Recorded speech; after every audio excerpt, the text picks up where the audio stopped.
எந்த ஆபத்தை அதிகமாய், முக்கியமாய், பிரதானமாய் வலியுறுத்தி புதிய ஏற்பாடு நமக்கு சொல்லி காண்பிக்குது? இதிலிருந்து தான் ரட்சிக்கப்பட்டிருக்கிறோம். எதை ரொம்ப வலியுறுத்தி முக்கியமா பிரதானமா சொல்லுது புதிய ஏற்பாடு? பாவம். பாவம். புதிய ஏற்பாட்டுக்கு போயிட்டு எதிலிருந்து நாம ரட்சிக்கப்பட்டிருக்கிறோம் நீங்க பார்த்தீங்கன்னா, முதல் இருக்கிற பதில் என்னது? பாவம். பாவத்திலிருந்து ரட்சிக்கப்பட்டிருக்கிறோம். இந்த ஆபத்து என்னன்னு பார்த்துருக்கோம். மிகப்பெரிய ஆபத்து என்னது? பாவம். ப்ளஸ் இந்த பாவம் ரொம்ப மோசமான விளைவு. பாவத்தினுடைய ரொம்ப மோசமான விளைவு என்னது? ரெண்டாவது மரணம், அதாவது நரகம். இதிலிருந்து நாம ரட்சிக்கப்பட்டிருக்கிறோம். இதிலிருந்து காப்பாற்றப்பட்டிருக்கிறோம். இதிலிருந்து தப்பிட்டோம். நாம தப்பிச்சிட்டோம். அதாவது நியாய தீர்ப்பு நாளிலிருந்து இனிமேதான் தப்பிக்க போறோம். அந்த நாள் இன்னும் வரல. ஆனா அன்னைக்கு தப்பிக்கிறது ரொம்ப நிச்சயம், அதிக நிச்சயம். பவுல் எப்படி சொல்றாரு? அதிக நிச்சயம். நம்முடைய ரட்சிப்பு அந்த நாள்ல நம்ம தப்பிக்கிறத அதிக நிச்சயமா ஆக்கிடுச்சு. நித்தியமாய் நரகத்தில் இருக்க போறது இல்லை நாம. இது எவ்வளவு பெரிய உண்மை யோசித்து பாருங்கள். யோசித்து பாருங்கள். இது எவ்வளவு பெரிய உண்மை, இது எவ்வளவு பெரிய ஒரு ஆசீர்வாதம்ன்றது யோசித்து பாருங்க. இவ்வளவு பெரிய ஒரு ஆபத்திலிருந்து நாம தப்பிட்டோம். தப்பிக்கிறது நிச்சயம். பாவத்திலிருந்து ரட்சிக்கப்பட்டோம். நரகத்திலிருந்து நிச்சயம் நாம ரட்சிக்கப்படுவோம். ரட்சிக்கப்பட்டோன்னே கூட சொல்லலாம்.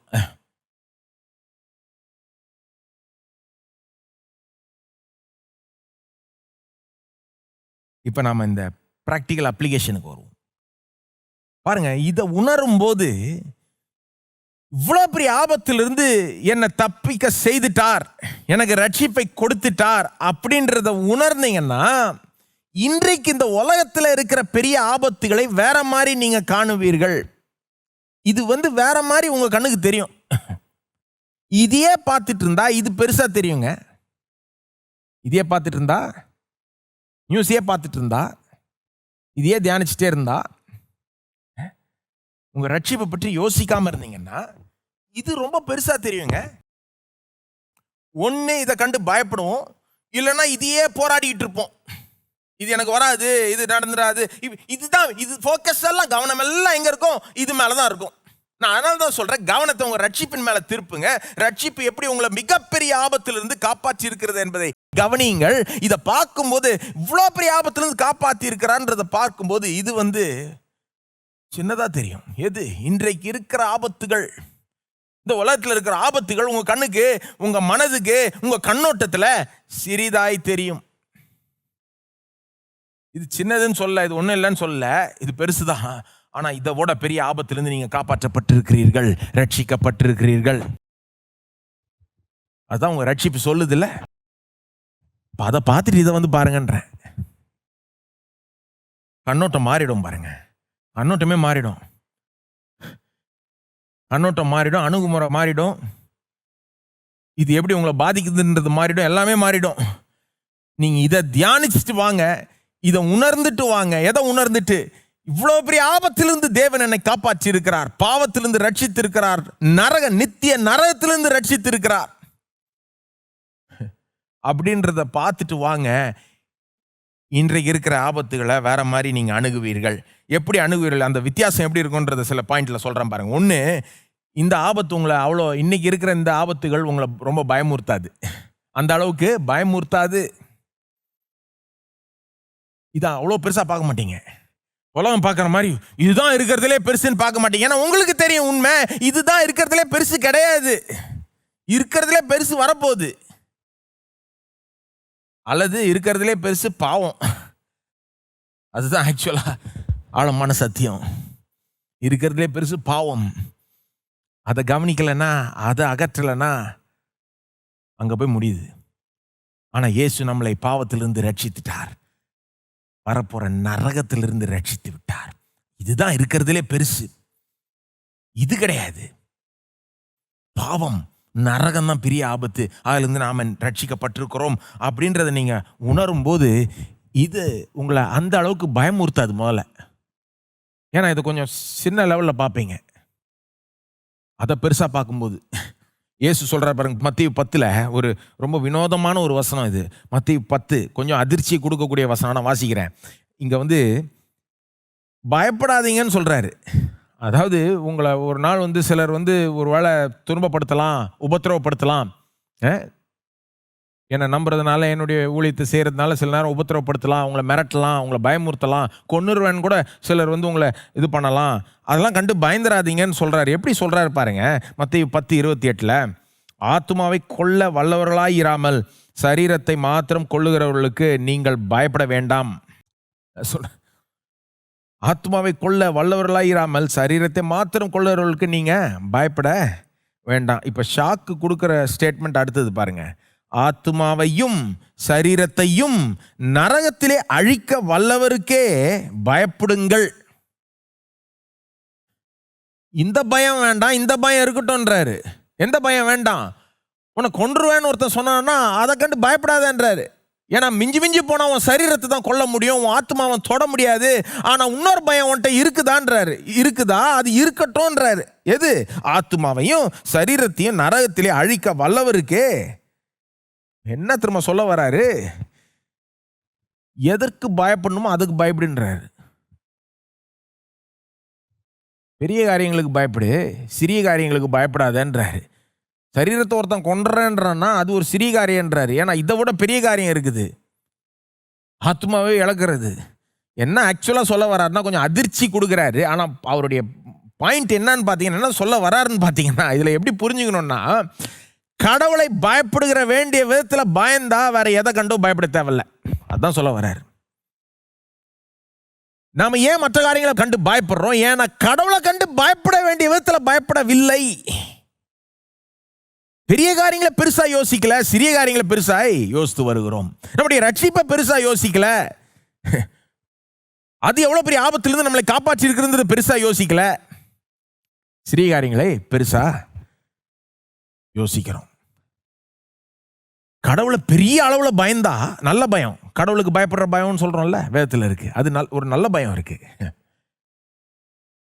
Healthy fear. கடவுளை பயப்பட வேண்டிய அளவுக்கு பயந்தா, அது கரெக்டா இருந்ததுன்னா வேற யாரை கண்டும் எதை கண்டும் பயப்பட மாட்டோம், பயப்பட தேவையில்லை. அதான் சொல்றார் இயேசுங்க. அப்போ இந்த பெரிய காரியத்தை யோசிச்சுட்டு வரும்போது, நரகத்திலிருந்தே நம்ம காப்பாற்றப்படுறோம் யோசிச்சுட்டு வரும்போது, இந்த சிறிய காரியத்தை பார்த்து நம்ம பயப்பட மாட்டோம். இதோட ஒப்பிடும் போது இது சிறுசு. ரெண்டாவது ஒன்று எப்படி நம்முடைய கண்ணோட்டத்தை மாற்றுது, அணுகுமுறையை மாற்றுதுன்னா, இன்றைக்கு இருக்கிற ஆபத்துகளை கண்டு நாம் பயந்துட மாட்டோம், அது நம்மளை அந்த அளவுக்கு பயமுறுத்தாது. ரெண்டாவது, இன்றைக்கு இந்த ஆபத்து நிறைந்த உலகத்தில் வாழ்ந்தாலும் நாம் நன்றி உள்ளவர்களாய் இருப்போம், அதிகமாய் நன்றி செலுத்துவர்களாய் இருப்போம். நன்றி சொல்லுவது, நன்றி உள்ளவர்களாய் இருப்பது ரொம்ப முக்கியம். பாருங்க, இந்த பயத்தோட சம்மந்தப்பட்டு சொல்கிறேன். நிறைய பேர் பயத்தினால தவிக்கிறாங்க. பயத்தை பல விதத்தில் மேற்கொள்ளலாம், பல வழிகள் இருக்கு. ஒரு சுலபமான வழி சொல்றேன். நன்றி உள்ளவர்களா இருந்தீங்கன்னா, நன்றி சொல்றவர்களா இருந்தீங்கன்னா பயம் தானே போயிடும். நீங்க இதை ட்ரை பண்ணி பாருங்க. பயம் வர்றப்போ உங்களுக்கு இருக்கிற, அதான் பயம் என்ன சொல்லுது? இது நடந்துருமா, அது நடந்துருமா, இது போயிடுமா, அது போயிடுமா அப்படின்னு சொல்லுது. நீங்க அதுக்கு பதில் என்ன சொல்லணும்? இருக்கிறதுக்காக நன்றி செலுத்த வேண்டும். தேவன் உங்களுக்கு கொடுத்திருக்கிற குடும்பத்துக்காக, வேலைக்காக, வீட்டிற்காக, சுவாசத்துக்காக, ஹெல்த்துக்காக, ஜீவனுக்காக நன்றி சொல்ல ஆரம்பிங்க. ஆண்டவரே, எனக்கு இந்த ஹெல்த்துக்காக நன்றி ஆண்டவரே, குடும்பத்துக்காக நன்றி ஆண்டவரே, வேலைக்காக நன்றி ஆண்டவரே, இப்போ நீர் இதை செய்தீர் அதற்காக நன்றி ஆண்டவரே, இங்கே என்னை ஹெல்ப் பண்ணீர் அதற்காக நன்றி ஆண்டவரே, என்னை காப்பாத்தினீர் அதற்காக நன்றி ஆண்டவரே, மூச்சு விட்டுக்கிட்டு இருக்கேனே அதற்காக நன்றி ஆண்டவரே, இந்த ஜீவனுக்காக நன்றி ஆண்டவரே, இந்த ரட்சிப்புக்காக நன்றி ஆண்டவரேன்னு ரட்சிப்புக்காக நன்றி சொல்லுங்க. நீங்க நன்றி சொல்ல உண்மை சொல்றது மட்டும் இல்ல, உண்மையிலே நன்றி உள்ளவர்களா இருக்கும்போது, அதாவது நன்றி உண்மையிலே உள்ளத்து நாளத்திலிருந்து பொங்கி வழியும் போது அந்த பயம் தானே போயிடும். ஏன்னா நன்றி சொல்லுவது விசுவாசத்தோட சம்பந்தப்பட்டிருக்கு. நன்றி சொல்ல சொல்ல சொல்ல இந்த நன்றி பொங்கி எழும்ப எழும்ப விசுவாசமும் எழும்பும். சில நேரம் நம்ம விசுவாசத்தை எழுப்ப பார்ப்போம், எழும்ப மாட்டேங்குது. நன்றி சொல்லுங்க. இந்த ரட்சிப்பு எப்படி உதவுதுன்னா, வேற எதற்காகவும் நன்றி சொல்ல முடியலனாலும் ரட்சிப்புக்காக நன்றி சொல்ல முடியும். ஆண்டவரே, என்னை ரட்சித்தீரே, பாவங்களை மன்னித்தீரே, நித்திய நரகத்திலிருந்து தப்ப செய்தீரே, நன்றி ஆண்டவரே அப்படின்னு சொல்லுங்க. எதுவுமே உங்களுக்கு ஒர்க் அவுட் ஆகலையா, இதற்காக நன்றி சொல்லுங்க. இதை வச்சு மேலே வாங்க, இதை வச்சு அந்த பயத்தை போக்குங்க, விசுவாசம் எழும்பட்டும். ஒன்று இந்த இருக்கிற ஆபத்துகள் உங்களை, இப்போ இருக்கிற ஆபத்துகள் அவ்வளோ பயமுறுத்தாது. ரெண்டாவது, நன்றி உள்ளவர்களாக, நன்றி சொல்லவர்களாக நீங்கள் எப்பொழுதும் இருக்கலாம். மூணாவது, உங்களுடைய விசுவாசத்தை பூஸ்ட் பண்ணும். அதாவது இந்த ரட்சிப்பின் கண்ணாடி வழியாக பார்க்கும்போது, அதாவது ரட்சிப்பில் எப்படி நீங்கள் மிகப்பெரிய ஆபத்திலிருந்து ஏற்கனவே காப்பாற்றப்பட்டிருக்கீங்கன்றத உணரும் போது உங்கள் விசுவாசத்துக்கு இது ஒரு பூஸ்ட். ஏன்னா எப்படி யோசிக்க தோணும், இது ஒரு பெரிய ஆபத்து இல்லை, இவ்வளோ பெரிய ஆபத்திலிருந்து என்னை காப்பாற்றி விட்டார். இவ்வளோ பெரிய இந்த பாவம், ஆழமான பிரச்சனை, யாரும் தீர்க்க முடியாத இந்த பாவம், இந்த மோசமான நரகம், இதிலிருந்தே என்னை காப்பாற்றிட்டார், ரட்சித்து விட்டார்னா இந்த பிரச்சனை ஒரு லேசான காரியம் தேவனுக்கு அப்படின்றது யோசிக்க தோணும் பாருங்க. அங்கிருந்து இங்கே வரணும், இங்கேயே மாட்டிக்கின்னு இருக்கக்கூடாது. இதையே பார்த்துக்கிட்டு இதையே ஃபோக்கஸ் பண்ணிக்கிட்டு தவறான அணுகுமுறைங்க. உங்கள் ரட்சிப்பு என்னாச்சு அதை பற்றி யோசித்து பார்க்கணுங்க, அதை சம்மந்தப்படுத்தணுங்க. நீங்கள் பெற்றிருக்கிற மிகப்பெரிய காரியம் உங்கள் ரட்சிப்பு, உங்களுக்கு நடந்திருக்கிற மிகப்பெரிய அற்புதம் உங்கள் ரட்சிப்பு. அதை காட்டில் இந்த பூலோகத்தில் ஒரு மேலான அற்புதம் நடக்க போகிறது இல்லை. எவ்வளோ பெரிய அற்புதமாக இருந்தாலும் ரட்சிப்பு காட்டில் பெருசாக இருக்க முடியாது. அப்போது அங்கே பெருசிலிருந்து தான் சிறுசுக்கு வரணும். பெருசாக யோசித்து பார்க்கணும் பாருங்க. யோசிக்க எப்படி தோணும் உங்களுக்கு, என்னை ரட்சித்த தேவன், இவ்வளோ பெரிய மாபெரும் ரட்சிப்பை கொடுத்தவர் இந்த சிறிய ரட்சிப்பை கொடுக்க மாட்டாரா? இந்த பிரச்சனையிலிருந்து காப்பாற்ற மாட்டாரா? நரகத்திலிருந்தே என்ன தப்ப செய்கிறவர் இதிலிருந்து தப்ப செய்ய மாட்டாரா? நரகத்திலிருந்து நான் நரகம் போகக்கூடாது, நீ எனக்காக சிலுவையில் நரகத்தையே அனுபவித்து எதையும் செய்ய ஆயத்தமா இருந்தவர் இந்த ஒரு விஷயத்துல எனக்காக இந்த காரியத்தை செய்ய ஆயத்தமா இருக்க மாட்டாரா? இப்படி யோசிக்க தோணும் பாருங்க. வேற விதமா யோசிப்பீங்க, விசுவாசிப்பீங்க, விசுவாசமே பூஸ்ட் ஆகும் பாருங்க. இருக்கிற பிரச்சனையே போராடிட்டு இருக்காதீங்க.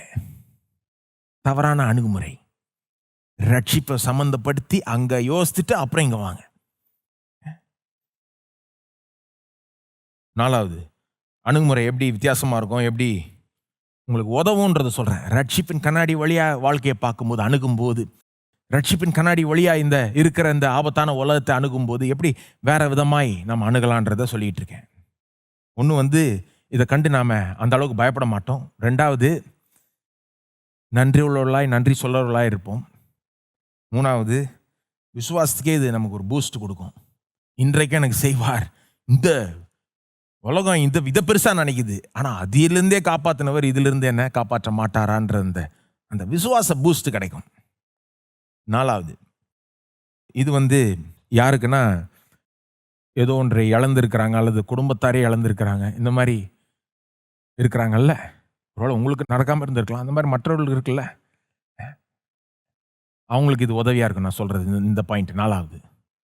அதாவது குடும்பத்தாரே இழந்திருந்தீங்கன்னா அல்லது பெரிய ஒரு இதை இழந்திருந்தீங்கன்னா அதுலேருந்து மீண்டு வரத்துக்கு, அதன் மத்தியிலே ஒரு பெரிய ஆறுதலை பெறத்துக்கு, ஒரு நம்பிக்கையை வைத்திருக்கிறதுக்கு இது உங்களுக்கு பெரிய அளவில் உதவும். எது?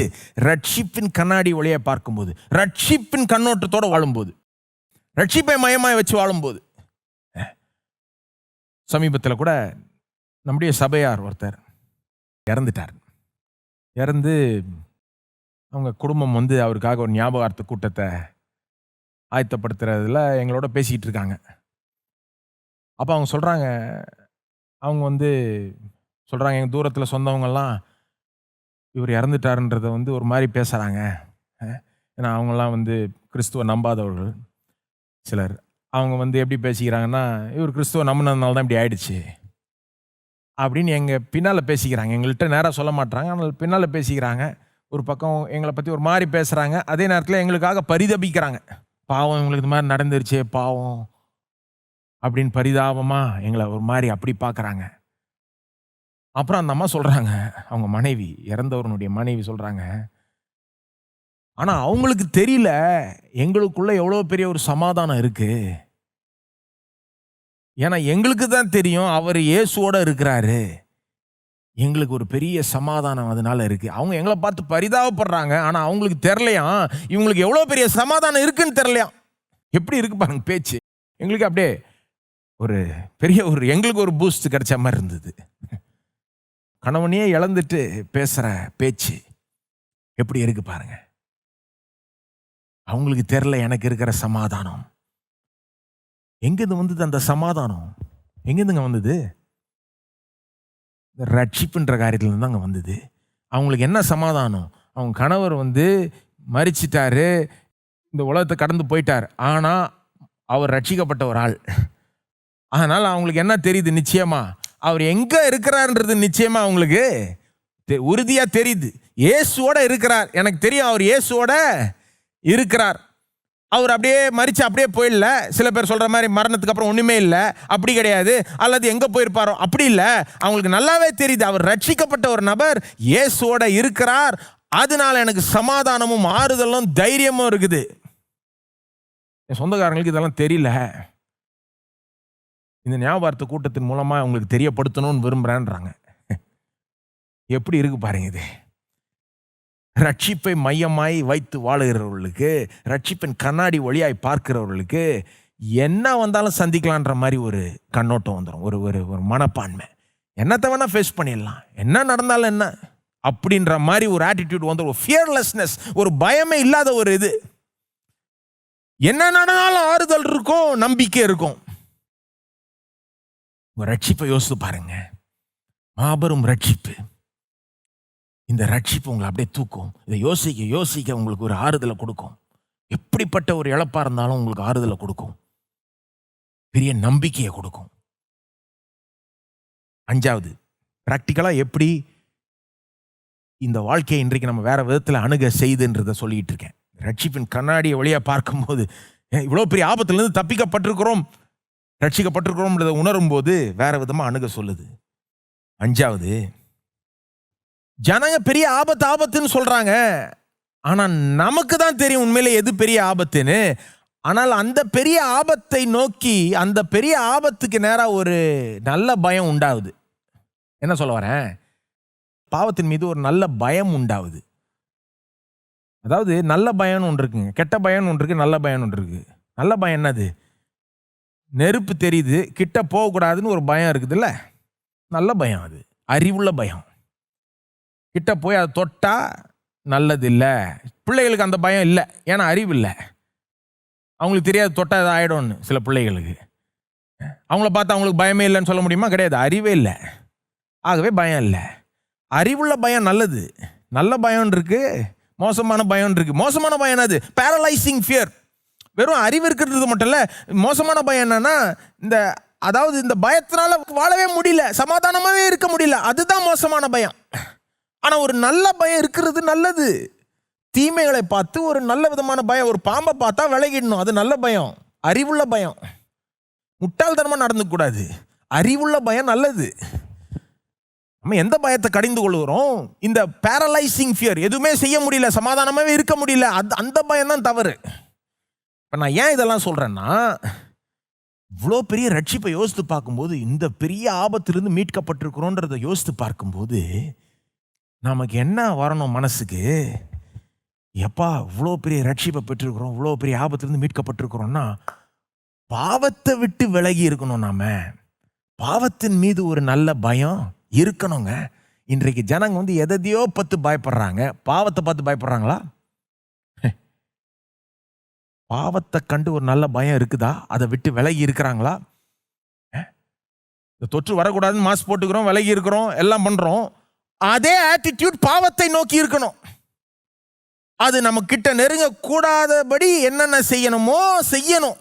எங்கெங்க போகக்கூடாதோ போகக்கூடாது, என்னென்ன யோசிக்கக்கூடாதோ யோசிக்கக்கூடாது, செய்யக்கூடாது, பேச என்னென்ன செய்யணுமோ, என்னென்ன ஸ்டெப் எடுக்கணுமோ, ப்ரிகாஷன் எடுக்கணும்னு சொல்லுவாங்கல்ல, எடுக்கணும். ஏன்னா இந்த பாவம் எவ்வளோ பெரிய மோசமான ஒரு தீமை என்பதை மறந்து விடக்கூடாது. இதனால தான் இயேசு சிலுவையில் நமக்காக அடிக்கப்பட்டார், நொறுக்கப்பட்டார்ன்றதை மறந்து விடக்கூடாது. இந்த பாவம் சும்மா விட்டா நரகத்துக்கு கொண்டு போகுன்றதை மறந்து விடக்கூடாது. இந்த நல்ல பயம் இருக்கணுங்க.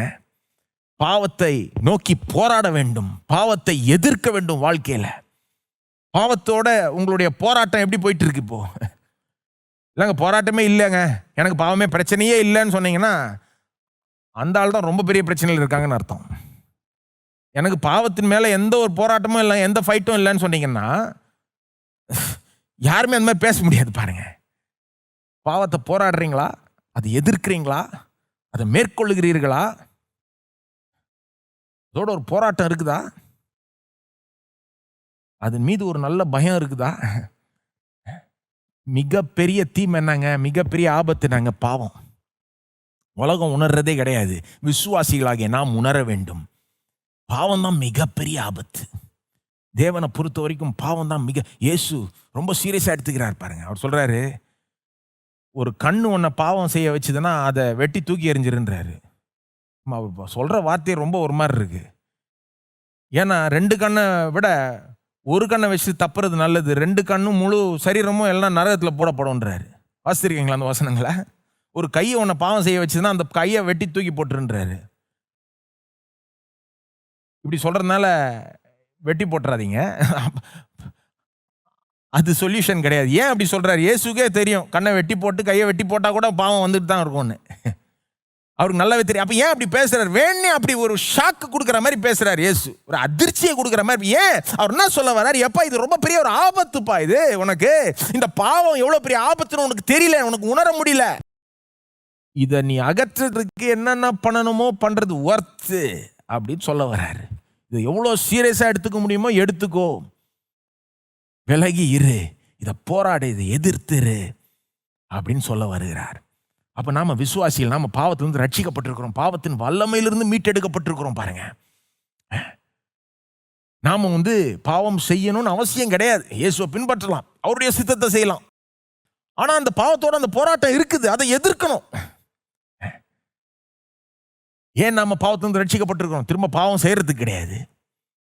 பாவத்தை மேற்கொண்டு ஒரு மேலான வாழ்க்கையை வாழ்ந்து தேவனுடைய சித்தத்தை நிறைவேற்றும்படி இந்த பாவத்தின் மீது ஒரு நல்ல பயம் இருக்கணும். கண்டி விலகியே இருக்கணும், கண்டு ஓடணும். சில நேரம் ஓடணும்னா ஓடிடணும், அவ்வளோதான். என்னென்ன செய்யணுமோ செய்யணும். அப்போ இனிமேல் அதுக்கு மேலே சொல்லிகிட்டே இருக்கலாம். பாருங்க, பாயிண்ட் என்ன? ரட்சிப்பின் கண்ணாடி வழியாய் உங்கள் வாழ்க்கையை காணுங்கள். எவ்வளோ பெரிய ஆபத்திலிருந்து காப்பாற்றப்பட்டிருக்கிறீர்கள், இதை உணர்ந்து வாழுங்கள். வேற விதமாய் வாழுவீர்கள், அணுகுவீர்கள்.